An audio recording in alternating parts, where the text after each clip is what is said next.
وَلْتَكُن مِّنكُمْ أُمَّةٌ يَدْعُونَ إِلَى الْخَيْرِ وَيَأْمُرُونَ بِالْمَعْرُوفِ وَيَنْهَوْنَ عَنِ الْمُنكَرِ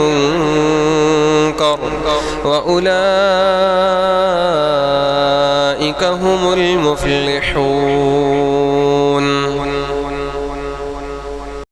میزبان السلام علیکم۔ ہمارے یوٹیوب چینل محمدی مسجد آفیشل پر آپ کا خوش آمدید ہے۔ میزبان ہمارے چینل پر ہم علماء کے بیانات اور جمعہ کے خطبے لے کر آتے ہیں۔ ہماری کوشش یہی ہے کہ آپ کو بہترین آڈیو اور ویڈیو کوالٹی کے ساتھ معلوماتی مواد ملے۔ ہمارے چینل کی گروتھ اور کامیابی کے لیے آپ کی مدد اور سہارا کی ضرورت ہوتی۔ میزبان ہم اپنے چینل پر صاف آڈیو اور ویڈیو کوالٹی کو بہت اہمیت دیتے ہیں۔ ہر بیان اور جمعہ کے خطبے کو اب تک بہترین کوالٹی کے ساتھ پہنچانے کی کوشش کرتے ہیں۔ آپ کو کرسٹلکل آڈیو اور ہافنشن ویڈیو کے تجربے کے لیے ہم اپ ٹو ڈیٹ آلات کا استعمال کرتے ہیں۔ میزبان اس لیے میں اب سب سے ایک مخلص درخواست کرتا ہوں، براہ کرم ہمارے چینل محمدی مسجد آفیشل کو سبسکرائب کریں اور ہماری کمیونٹی کا حصہ بن جائیں۔ آپ کی حمایت سے ہم اپنے مواد کو اور بہتر بنا سکتے ہیں اور اب تک بہترین بیانات اور جمعہ کے خطبے پہنچا سکتے ہیں۔ ہر قسم کی حمد و ثنا کبریائی بڑائی اللہ سبحانہ و تعالیٰ کے لیے ہے۔ بے شمار درود و سلام اللہ کے آخری نبی احمد مصطفیٰ محمد مصطفیٰ صلی اللہ علیہ وسلم پر، رحمت و بخشش کے دعائیں ہوں صحابہ کرام، تابعین اعظام اور محدثین کرام کے لیے۔ قابل احترام بزرگوں، نوجوان ساتھیوں، عزیز بچوں اور میرے اسلامی ماں اور بہنوں، میں نے سورۃ الانبیاء کی آیت نمبر 35 آپ کے سامنے پڑھی ہے۔ اسی کے ضمن میں استقامت کے اسباب، اس موضوع پر آپ کے سامنے کچھ باتیں رکھنے کی کوشش کروں گا۔ اللہ سے دعا کرو کہ الہ العالمین ہم سب کو سمجھنے اور عمل کرنے کی توفیق عطا فرمائے۔ آج ہم جن حالات سے گزر رہے ہیں یہ کسی پر مخفی نہیں ہے، اور خاص طور سے ابتدا ہی سے اللہ رب العزت نے قرآن عزیز کے اندر یہ واضح کر دیا کہ ہم اس دنیا میں اپنے بندوں کی آزمائش کریں گے۔ تو یہ دنیا دار المحن ہے، دار الامتحان ہے، آزمائشوں کا گھر ہے۔ مختلف قسم کے فتنے وقوع پذیر ہوں گے۔ اللہ کے نبی جناب محمد مصطفیٰ صلی اللہ علیہ وسلم نے اس کے تعلق سے پیشین گوئی کر دی، خبر دے دی ہے۔ تو ہر قسم کی آفتیں، ہر قسم کی مصیبتیں اس دنیا میں ایک انسان کو لاحق ہوتی رہیں گی، اور خاص طور سے اس موضوع کو اختیار کرنے کا سبب یہ ہے کہ اگر ہم اللہ رب العالمین کے آزمائش کے طریقے کو نہ سمجھ پائیں تو ہو سکتا ہے کہ ہمارا توکل کمزور پڑ جائے، اللہ رب العالمین سے ہمیں جو امید ہونا چاہیے اس امید کی دیوار گر جائے، یا اسی طرح سے ہم اپنے زبان سے شکوہ کرنے لگیں اور صبر کا دامن اپنے ہاتھ سے چھوڑ دیں، اور اس طرح سے یہ دنیا جو ایک دار الامتحان ہے، آزمائشوں کا مقام ہے، ان آزمائش میں ہم ناکامی میں چلے جائیں۔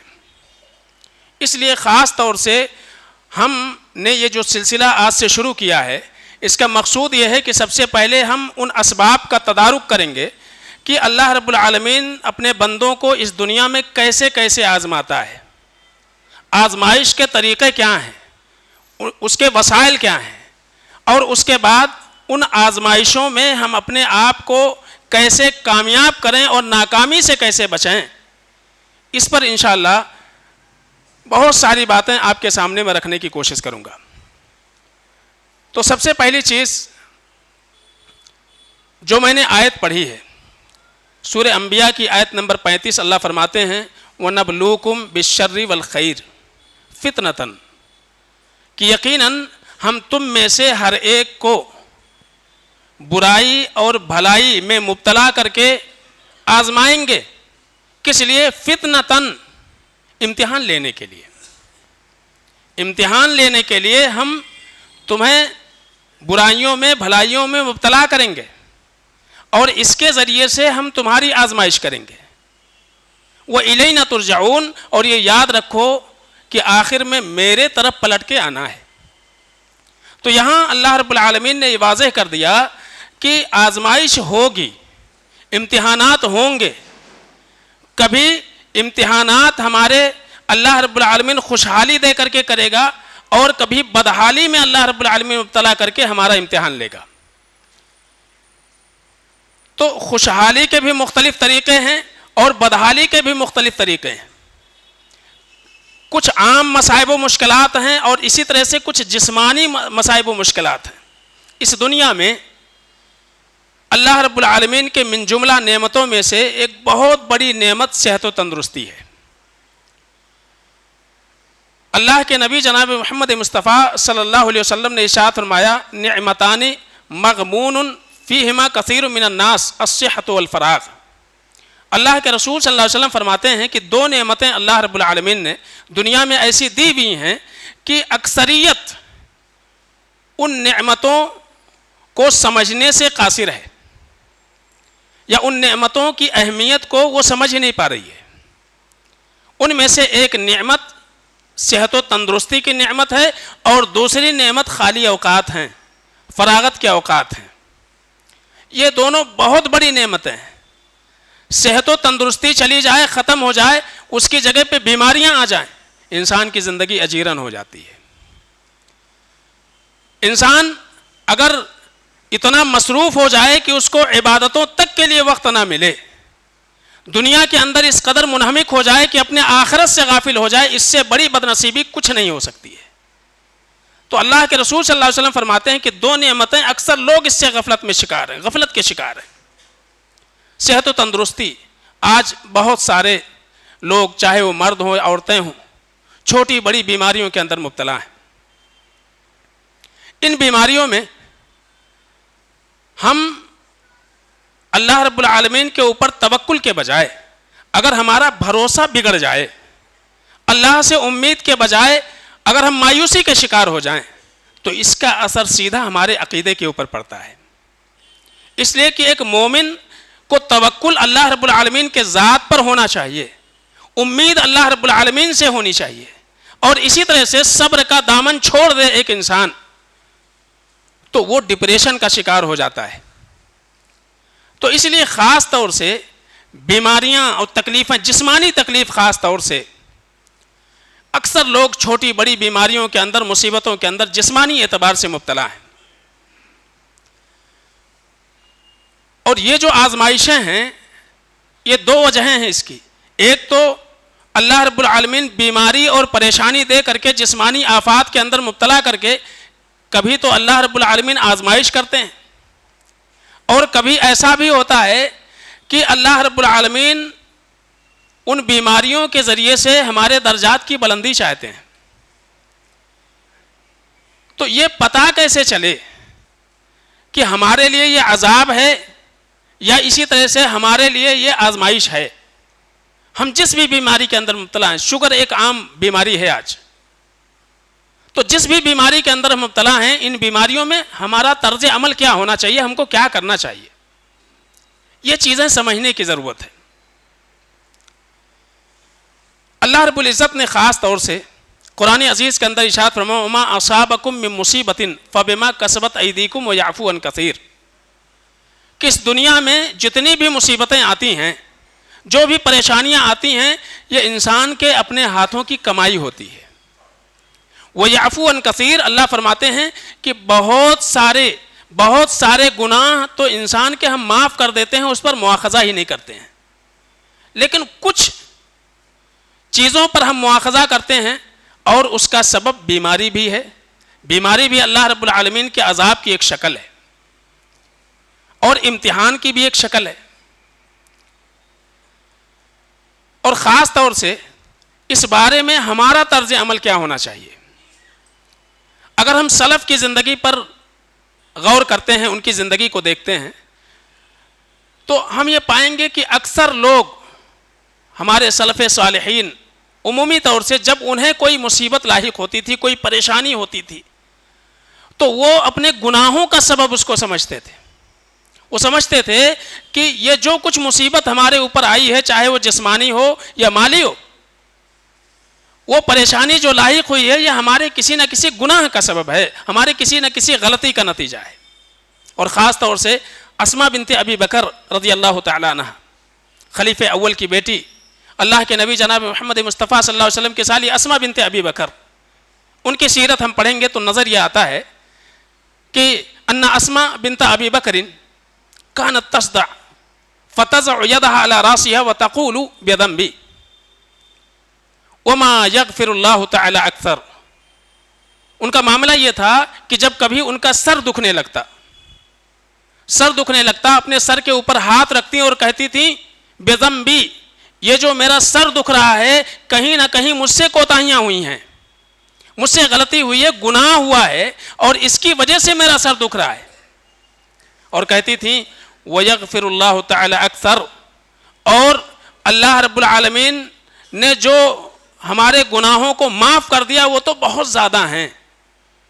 اور قرآن عزیز کے اندر اللہ فرماتے ہیں وَلَنُذِيقَنَّهُم مِّنَ الْعَذَابِ الْأَدْنَىٰ دُونَ الْعَذَابِ الْأَكْبَرِ لَعَلَّهُمْ يَرْجِعُونَ، کہ ہم اس دنیا میں انسان کو اس کے بعض گناہوں کا مزہ چکھائیں گے، اور یہ عذاب اور یہ مصیبت، یہ تکلیف آخرت کے عذاب اور تکلیف کے علاوہ ہے۔ تو دنیا میں مصیبتیں اور تکلیفیں یہ آتی رہیں گی، انہی میں سے ایک بیماری بھی ہے، وہ چاہے چھوٹی بیماری ہو بڑی بیماری ہو۔ ایک انسان کو پتہ کیسے چلے کہ آزمائش ہے یا عذاب ہے؟ اہل علم نے دو باتیں لکھی ہیں۔ وہ کہتے ہیں کہ ایک انسان اگر کسی مصیبت اور پریشانی میں پڑے تو اس کو غور کرنا چاہیے کہ اس کی جو زندگی گزر رہی ہے وہ اللہ رب العالمین کی اطاعت میں گزر رہی ہے کہ اللہ کی معصیت میں گزر رہی ہے۔ اگر اللہ رب العالمین کی اطاعت میں وہ زندگی گزار رہا ہے تو اس کو سمجھنا چاہیے کہ یہ مصیبت اس کے لیے آزمائش کا ذریعہ ہے، اور اللہ رب العالمین اس کو اس آزمائش کے اندر مبتلا کر کے اس کے ایمان کا امتحان لے رہا ہے کہ اس کے اندر استقامت کتنی ہے، دینداری ہے اس کے اندر، یہ موقع پرستی ہے۔ قرآن میں اللہ فرماتے ہیں مِنَ النَّاسِ مَن يَعْبُدُ اللَّهَ عَلَى حَرَفٍ، بعض لوگ ایسے ہیں جو اللہ رب العالمین کی عبادت ایمان کی سرحد پر کھڑے ہو کر کے کرتے ہیں۔ ایمان کی سرحد پر کھڑے ہونے کا معنی یہ ہے کہ اگر خوشحالی ہے تو دینداری ہے، اور اگر تنگحالی بدحالی آئی پھسل جاتے ہیں، وہ کنارے پر ہیں، بالکل ایمانی سے باہر ہو جاتے ہیں، اسلام سے باہر ہو جاتے ہیں۔ تو دینداری اللہ کو مطلوب ہے، موقع پرستی مفاد پرستی مطلوب نہیں ہے۔ کہ ایک انسان جب خوشحالی کے اندر ہو تو دین پر ثابت قدم رہے، دیندار بنا رہے، اور جب کوئی مصیبت آئے، تکلیف آئے، پریشانی آئے، دینداری کو چھوڑ دے، اس کو خیر آباد کہہ دے، اپنے ایمان اور اپنے دین کا، اپنے عقیدے کا سودا کر بیٹھے، یہ ایک انسان کے لیے سب سے بڑی ناکامی ہے۔ تو یہاں بیماری ہو، تکلیف ہو، مصیبتیں ہو، خاص طور سے جسمانی، تو اگر ایک انسان اطاعت میں زندگی گزار رہا ہے تو سمجھے کہ ہمارے لیے آزمائش ہے، لیکن اگر برائیوں کے اندر اس کی زندگی گزر رہی ہو، معصیت میں اس کی زندگی گزر رہی ہے، تو سمجھ لے کہ اللہ رب العالمین کی جانب سے عذاب ہے، اور اس سے نکلنے کی کوشش کرنا چاہیے، اپنی زندگی کو بدلنے کی ضرورت ہے اس کو۔ تو یہ خاص طور سے اس پر غور کرنا چاہیے۔ اور اہل علم یہ بھی لکھتے ہیں کہ ایک انسان دیکھے، مثلا ایک آدمی بیمار ہو گیا، اس کو اپنا محاسبہ کرنا چاہیے، کہیں ایسا تو نہیں کہ بیماری لانے کا وہی سبب بنے ہوا ہے۔ بیماری دینے والی ذات تو اللہ رب العالمین کی ہے، شفا دینے والی ذات بھی اللہ کی ہے، لیکن کہیں وہ تو سبب نہیں بنے ہوا ہے۔ ایک آدمی منشیات کا استعمال کر رہا ہے، شراب پی رہا ہے، سگریٹ پی رہا ہے، بیڑی پی رہا ہے، گردہ خراب ہو رہا ہے، اس کا پھیپھڑے خراب ہو رہے ہیں، تو وہ اپنے آپ کو ہلاکت میں ڈال رہا ہے، وہ اپنی اس بیماری کا سبب خود بن رہا ہے۔ ایک انسان اپنے صحت و تندرستی کا خیال نہیں کرتا ہے، ظاہر سی بات ہے وہ اس بیماری کا سبب خود بن رہا ہے، تو وہ نہ کہے کہ اللہ رب العالمین کی جانب سے آزمائش ہے، بلکہ وہ خود اس آزمائش میں اپنے آپ کو ڈال رہا ہے۔ تو یہاں اور یہ خودکشی ہے، بعض اہل علم نے لکھا ہے کہ یہ خودکشی ہے۔ ایک انسان جو خودکشی کر لیتا ہے اور ایک آدمی بیڑی سگریٹ سے اپنے صحت و طبیعت کو خراب کرتا ہے، دونوں میں کوئی فرق نہیں ہے. ایک آدمی چاقو گھونپ کے مر جائے اور ایک آدمی جو ہے زہر لے ہر دن تھوڑا تھوڑا، دونوں میں کوئی فرق نہیں. یہ بھی خودکشی ہے اور وہ بھی خودکشی ہے. تو یہاں غور کرنے کا مقام ہے. تو دو چیزیں ہو گئیں. انسان کو اپنا محاسبہ کرنا چاہیے کہ آیا یہ جو بیماری اس کو لگی ہے، جو تکلیف اس کو پہنچی ہے، اس کے وجوہات کیا ہیں، اسباب کیا ہیں، اس پر غور کرے. اگر معصیت میں ہے تو خیر کی طرف وہ سبقت کرے، بیماریوں کو، برائیوں کو چھوڑے، نیکیوں کی طرف وہ آئے. اور اگر نیکیوں میں ہے تو مزید اللہ رب العالمین سے اپنے تعلقات کو مضبوط کرنے کی کوشش کرے. اور دوسری بات، بیماریاں اور مصیبتیں، اللہ کے نبی صلی اللہ علیہ وسلم نے فرمایا اذا اراد اللہ بعبد خیرا یصب منہ، کہ اللہ رب العالمین جب اپنے کسی بندے کے ساتھ بھلائی کرنا چاہتا ہے تو اس کو مصیبتوں میں گرفتار کر دیتا ہے. یعنی پتہ یہ چلا کہ مصیبتیں، پریشانیاں چاہے وہ بیماریوں کی شکل میں ہوں یا کسی اور شکل میں ہوں، یہ اگر ایک انسان نیک ہے، فرما بردار ہے، اس کی زندگی نیکیوں میں گزر رہی ہے، تو اس کو سمجھنا چاہیے کہ یہ اس کے حق میں بہتری ہے. مصیبت آئی ہے اس کے حق میں بہتری ہے، کیونکہ اللہ رب العالمین اس کے ساتھ بھلائی کرنا چاہتا ہے. یہاں تک کہ اللہ کے رسول صلی اللہ علیہ وسلم نے ارشاد فرمایا کہ ان الرجل لتکون عند اللہ المنزلۃ، کہ ایک انسان ہے، اللہ رب العالمین نے اس کی تقدیر میں لکھا ہوا ہے کہ اس کو جنت میں فلاں مقام عطا کرے گا، ایک درجہ عطا فرمائے گا جنت میں. اللہ کے رسول صلی اللہ علیہ وسلم فرماتے ہیں لم یبلغھا بعمل، لیکن وہ انسان اپنے عمل کے ذریعے سے، اپنے نیک اعمال کے ذریعے سے وہ منزلہ، وہ درجہ حاصل نہیں کر سکتا ہے. اس کے اعمال ایسے نہیں ہیں، لیکن اللہ نے لکھ رکھا ہے کہ اس کو اس درجے پر پہنچائے گا جنت میں. اب عمل ہی نہیں ہے اس کے اتنے کہ اس درجے کو وہ حاصل کر سکے. تو اللہ کے رسول صلی اللہ علیہ وسلم فرماتے ہیں فما یزال اللہ یبتلیہ بما یکرہ، اللہ رب العالمین کیا کرتا ہے کہ اس کو مختلف قسم کی مصیبتوں میں گرفتار کر کے برابر اس کی آزمائش کرتے رہتا ہے. اس کے اوپر ایک کے بعد دیگرے مصیبتیں، پریشانیاں اس کے اوپر آتی رہتی ہیں، برابر ایسا ہوتا رہتا ہے حتی یبلغھا ایہا، یہاں تک کہ وہ انسان مصیبتوں میں، پریشانیوں میں تپ کر کے اور پھر اس منزل کو حاصل کر لیتا ہے. تو ایک بیمار انسان کے لیے، ایک مریض انسان کے لیے سب سے بڑی تسلی ہے اس جملے کے اندر کہ اگر اللہ رب العالمین نے دنیا میں بیماری عطا فرمائی ہے، کسی بیماری کے اندر مبتلا کیا ہے، تو یقیناً اللہ رب العالمین اس کے ذریعے سے ہمیں کوئی درجہ دینا چاہتا ہے، کوئی مقام دینا چاہتا ہے. اور اسی لیے نبی رحمت صلی اللہ علیہ وسلم کی تعلیم کیا ہے کہ جب آپ کسی بیمار کی عیادت کو جائیں تو کیا کہیں؟ لا بأس طہور انشاءاللہ، یہ جملہ کہنا چاہیے. معنی یہ ہے کہ آپ ایک مریض کو تسلی دیں کہ آپ جس مصیبت کے اندر مبتلا ہیں، یقیناً یہ جو مصیبت ہے، یہ جو بیماری ہے، یہ آپ کے گناہوں کا کفارہ ہے، آپ کو پاک کرنے کا سبب ہے. تو ایک انسان بیماریوں میں اگر اس کو استقامت حاصل ہو سکتی ہے تو جو بھی بیماری ہے، شکوہ اللہ رب العالمین سے کرنا یہ تقدیر کے منافی نہیں ہے کہ ایک انسان اپنی بیماریوں کا حوالہ اللہ کو دے یا اپنی بیماریوں کا شکوہ اللہ سے کرے، یہ تقدیر کے منافی نہیں ہے. لیکن بیماریوں کا شکوہ بغیر کسی کے سوال کرے ایک انسان اللہ رب العالمین پر اپنی تقدیر پر ناراضگی کا اظہار کرتے ہوئے مخلوق سے بیان کرے، یہ مطلوب نہیں ہے ایک بیمار سے. ہاں، کسی نے آپ کی طبیعت پوچھ لی، آپ کی بیماری کے بارے میں سوال کر دیا، آپ بتائیے بے شک، لیکن اپنی تقدیر پر عدم رضا اور ناراضگی محسوس کرتے ہوئے ایک انسان اپنی بیماریاں بیان کرتا پھرے، یہ اس کے ناکامی کا سب سے بڑا سبب ہے. حضرت ایوب علیہ السلام کی سیرت جو ہے موجود ہے قرآن کے اندر، ان کی زندگی موجود ہے. رب انی مسنی الضر وانت ارحم الراحمین، اللہ رب العالمین سے شکوہ کر رہے ہیں. حضرت یعقوب علیہ السلام کی زندگی ہے انما اشکو بثی وحزنی الی اللہ، اے اللہ مجھے جو بھی مصیبت پہنچی ہے اس کا شکوہ میں تجھ سے کر رہا ہوں. تو اللہ سے کرنا یہ غلط نہیں ہے، لیکن بندوں سے کرنا اور اپنی تقدیر پر ناراضگی کا اظہار کرنا یہ غلط ہے۔ تو ایک آدمی کم سے کم بیماری کے وقت اور بیماری اور مصیبتوں میں خاص طور سے اگر یہ بات ذہن میں رکھے کہ یہ جو بیماری ہے، مصیبت ہے، تکلیف ہے، اس کے ذریعے سے اللہ رب العالمین ہمارے درجات کی بلندی چاہتا ہے، تو بہت حد تک اس انسان کو اس مصیبت پر صبر کرنے کی توفیق مل جائے گی اور اس کے دل کے اندر سکون پیدا ہو جائے گا۔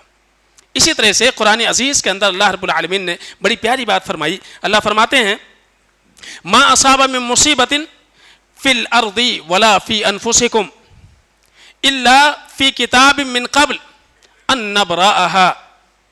اللہ فرماتے ہیں کہ اس دنیا میں ایک انسان کو جو بھی مصیبت پہنچتی ہے، چاہے اس کے اپنے نفس میں یعنی جسمانی اعتبار سے کوئی مصیبت پہنچے یا اور دیگر بلائیں ہوں، اللہ فرماتے ہیں میں نے بہت پہلے کتاب میں اس کو لکھ رکھا ہے، یعنی تقدیر میں اللہ رب العالمین نے یہ چیز پہلے سے لکھا ہوا ہے کہ فلاں انسان کو فلاں بیماری لگے گی، فلاں موقع پر فلاں بیماری اس کو لگے گی، اس کے صحت و تندرستی فلاں وقت میں خراب ہوگی، یہ لکھا ہوا ہے پہلے سے۔ ہماری اور آپ کی پیدائش سے بہت پہلے اللہ رب العالمین نے تقدیر میں ہمارے لکھ دیا ہوا ہے۔ اور اللہ فرماتے ہیں ان ذالک علی اللہ یسیر، یہ کرنا اللہ کے لیے بہت آسان ہے۔ کیوں ایسا لکھ دیا ہوا اللہ تعالیٰ نے؟ اللہ فرماتے ہیں لکی لا تأسوا علی ما فاتکم ولا تفرحوا بما آتاکم۔ اللہ فرماتے ہیں تاکہ جو چلا جائے تم سے اس پر افسوس مت کرو۔ اللہ نے صحت و تندرستی دی تھی، اب بیمار ہو گئے، تو صحت و تندرستی کے جانے پر افسوس مت کرو۔ کیوں؟ جانا اس کا لکھا تھا، یہ تقدیر کا حصہ ہے۔ اللہ نے بہت پہلے لکھ دیا تھا کہ آپ اپنے عمر کے کس مرحلے تک صحت و تندرست رہیں گے اور کب جو ہے آپ کو بیماری لگے گی، یہ اللہ نے بہت پہلے لکھ دیا ہوا ہے۔ اور وَلَا تَفْرَحُوا مَا آتَاكُمْ، اور اللہ نے جو کچھ دیا ہوا ہے اس پر گھمنڈ مت کرو۔ جو کچھ دیا ہوا ہے، جو کچھ آپ کے پاس ہے، اس کے اوپر گھمنڈ مت کرو۔ کیوں؟ کب جائے گا معلوم نہیں، کیونکہ اگر دینا لکھا ہوا ہے تو اللہ کا یہ بھی لکھا ہوا ہے کہ اللہ رب العالمین چھینے گا کب، تو معلوم نہیں ہے۔ تو جو کچھ آپ کے پاس ہے، چاہے وہ مال و دولت ہے، اولاد ہے، شہرت ہے، عزت ہے، یہ کب جائے گا معلوم نہیں، اور دیا ہے اللہ نے، یہ پہلے سے لکھا ہوا ہے۔ تو لکی لا تأسوا علی ما فاتکم ولا تفرحوا بما آتاکم، جو کچھ چلا گیا تم سے اس کے اوپر افسوس مت کرو، اور جو باقی ہے اس کے اوپر اتراؤ مت، کب جائے گا معلوم نہیں۔ امام رازی رحمۃ اللہ علیہ بڑی پیاری بات جو ہے اس آیت کی تفسیر میں لکھتے ہیں، کہتے ہیں کہ اذا علم الانسان ان الذي وقع لا امتنع الا يقع، کہتے ہیں کہ ایک انسان جب یہ سوچ بنا لے، اس کی یہ سوچ بن جائے کہ جو کچھ ہوا ہے اس کا نہ ہونا ناممکن تھا، جو کچھ ہو گیا اس کا نہ ہونا ناممکن تھا، یعنی یہ ہو کر کے ہی رہتا،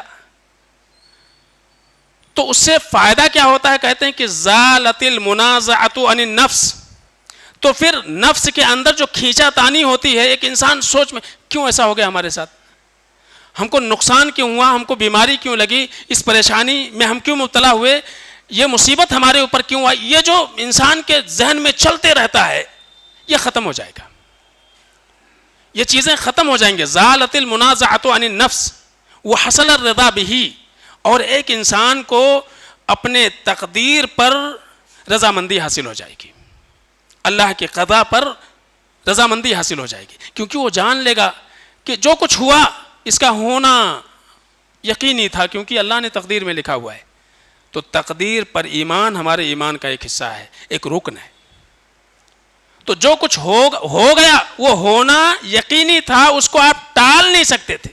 وہاں انسان یہ نہ کہے اگر میں ایسا نہیں کرتا تھا تو ایسا نہیں ہوتا تھا، وہ ایسا نہیں کرتا تھا تو ایسا نہیں ہوتا تھا۔ آپ نے تقدیر اپنی نہیں لکھی ہوئی، اللہ نے لکھی ہوئی ہے، آپ بدل نہیں سکتے، وہ کتاب آپ کے پاس نہیں، اللہ کے پاس ہے۔ تو آپ کا ویسا کرنا لکھا ہوا تھا، اس لیے ویسا ہوا۔ ایک عمل ہے، اس کا ایک انجام ہے، اللہ نے پہلے سے لکھا ہوا ہے. تو امام راضی رحمۃ اللہ علیہ کہتے ہیں کہ ایک انسان جب یہ جان لے کہ جو کچھ ہو چکا ہے اس کا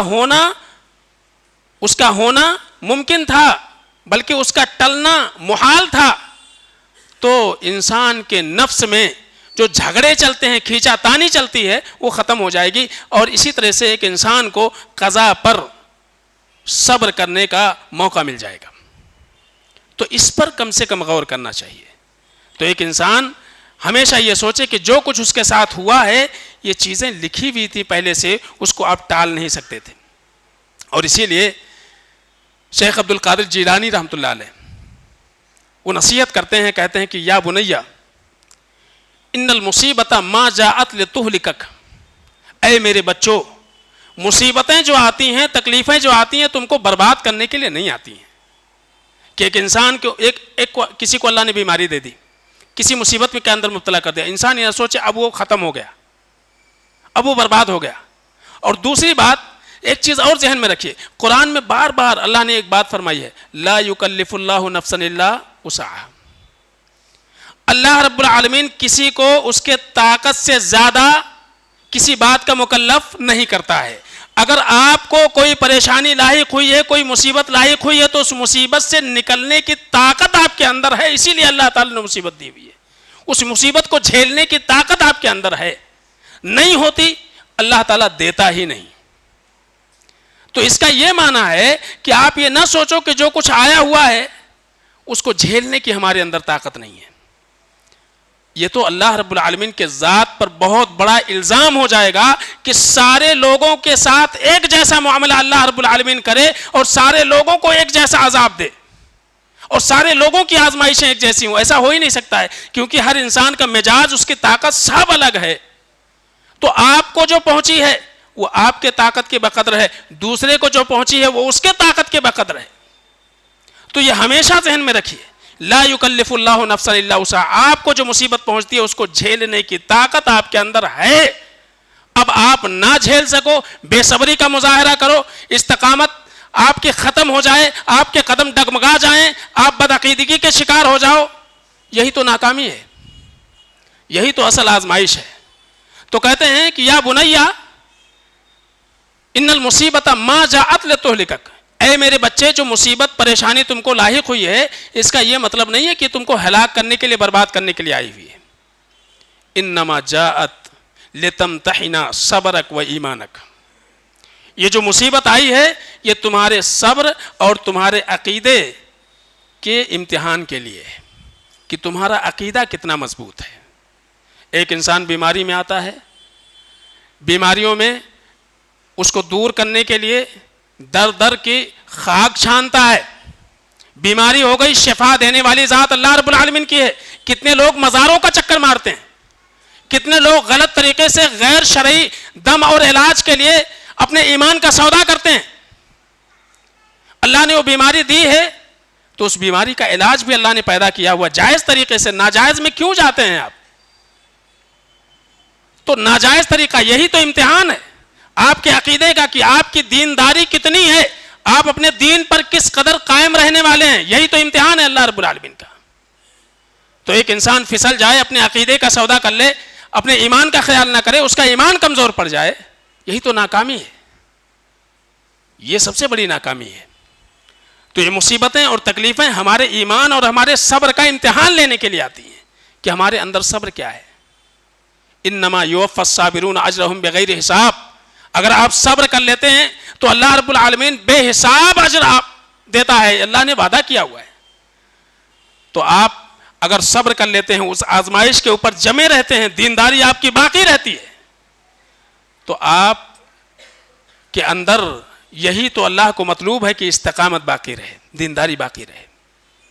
تو خاص طور سے جو کرنے کی چیز ہے اس میں کہ ہم یہ دیکھیں کہ جو مصیبت آئی ہے من جانب اللہ ہے، اور اسی طرح سے یہ ہماری تقدیر کا حصہ ہے اور ہمارے لیے گناہوں کا کفارہ ہے، ہمارے لیے درجات کی بلندی کا سبب ہے. 4 باتیں یہ ہمیشہ ذہن میں رکھیں. اور ہم کریں کیا اس کے لیے؟ صبر کریں، اللہ سے دعا کریں اور دوا کریں، اور دوا کریں. اسی لیے کچھ عربی دیہاتی اللہ کے نبی صلی اللہ علیہ وسلم کے پاس آئے اور آپ نے یہ بیان کیا کہ کچھ لوگ بے حساب جنت میں جائیں گے، اس پر انہوں نے سوال کیا یا رسول اللہ اللہ نتداوی، اے اللہ کے نبی صلی اللہ علیہ وسلم کیا ہم جب بیمار پڑ جائیں تو علاج نہ کریں؟ آپ نے فرمایا تداؤ یا عباد اللہ، اے اللہ کے بندو علاج کرواؤ، علاج کرواؤ۔ فإن اللہ ما انزل داء الا انزل معه شفاء، اللہ رب العالمین نے کوئی بھی ایسی بیماری نہیں اتاری ہے جس کا علاج اللہ نے نہ اتارا ہو۔ الا الحریم، اللہ کے نبی فرماتے ہیں سوائے بڑھاپے کے، اس کا کوئی علاج نہیں ہے۔ ایک آدمی بوڑھا ہو گیا، دوا سے جوان نہیں ہو سکتا ہے، اس کا بڑھاپا جوانی میں تبدیل نہیں ہو سکتا ہے، ہاں لیکن بیماریاں ہیں وہ اللہ رب العالمین نے اس کے لیے دوا اور علاج اتارا ہے، تو علاج کرواؤ۔ تو کیا کرنا ہے؟ دعا کرنا ہے، صبر کرنی ہے، علاج کروانا ہے، باقی گھبرانا نہیں ہے، جو کچھ ہے ہماری تقدیر کا حصہ ہے۔ تو ایک پریشانی یعنی جب جسمانی تکلیف انسان کو پہنچے تو کیا کرنا چاہیے، اس میں اس کے لیے استقامت کے اسباب کیا ہیں، یہ میں نے 4 باتیں آپ کے سامنے رکھ دی۔